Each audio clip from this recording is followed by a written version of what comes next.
সত্য ঘটনা। লিবিয়ান এক যুবক, নাম তার আমির। সে রওনা দিয়েছিল সৌদি আরব হজ করার জন্য। এয়ারপোর্টে পৌঁছানো মাত্রই তার নামে একটা সমস্যা হয়েছিল, আর এই সমস্যাটা সমাধান করতে করতে প্লেনের দরজাটা বন্ধ করে দেওয়া হয়েছিল।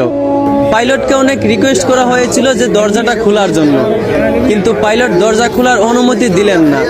অবশেষে আমিরকে রেখেই প্লেন উড়াল দিল। সবাই তখন আমিরকে সান্ত্বনা দিতে লাগলো যে হতাশ হয় না, হয়তো তোমার ভাগ্যে নাই। আমির তখন বলল, আমি হতাশ হই নাই, আমি মন থেকে খাঁটি নিয়ত করেছি, অবশ্যই আল্লাহ আমার এই আশা পূরণ করবেন। কিছুক্ষণ পর খবর আসলো যে প্লেনে একটা সমস্যা হয়েছে। আবারও প্লেনটা এয়ারপোর্টে ফিরে আসলো। এয়ারপোর্টে আসার পর প্লেনের সমস্যাটা সমাধান করার পর আবারও পাইলটকে রিকোয়েস্ট করা হলো দরজাটা খুলে দেওয়ার জন্য, কিন্তু পাইলট আবারও আমিরকে না নিয়েই প্লেন নিয়ে উড়াল দিল। আবারও সবাই আমিরকে সান্ত্বনা দিতে লাগলো যে হতাশ হয় না, হয়তো তোমার কপালে নাই।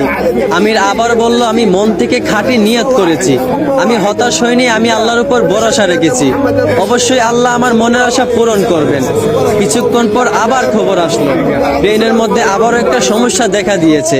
প্লেনটা আবারও এয়ারপোর্টে ফিরে আসলো। আবারও প্লেনটার সমস্যার সমাধান করার পর এবার পাইলট নিজেই বলল, আমির কোথায়, দরজা খুলে দাও। আমিরকে না নিয়ে আমি প্লেন নিয়ে উড়াল দিব না। তারপর প্লেনের দরজা খুলে আমিরকে প্লেনে উঠানো হলো। তারপর কোনো সমস্যা ছাড়াই প্লেন উড়াল দিয়া চলে গেল। পুরো বিশ্ব এই দৃশ্য দেখে অবাক হয়ে গেছিল।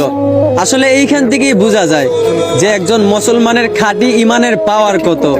এইখান থেকেই বোঝা যায় যে আল্লাহর উপর ভরসা রাখলে অবশ্যই আল্লাহ সহায় থাকেন। আশা করি বুঝতে পারছেন। ধন্যবাদ।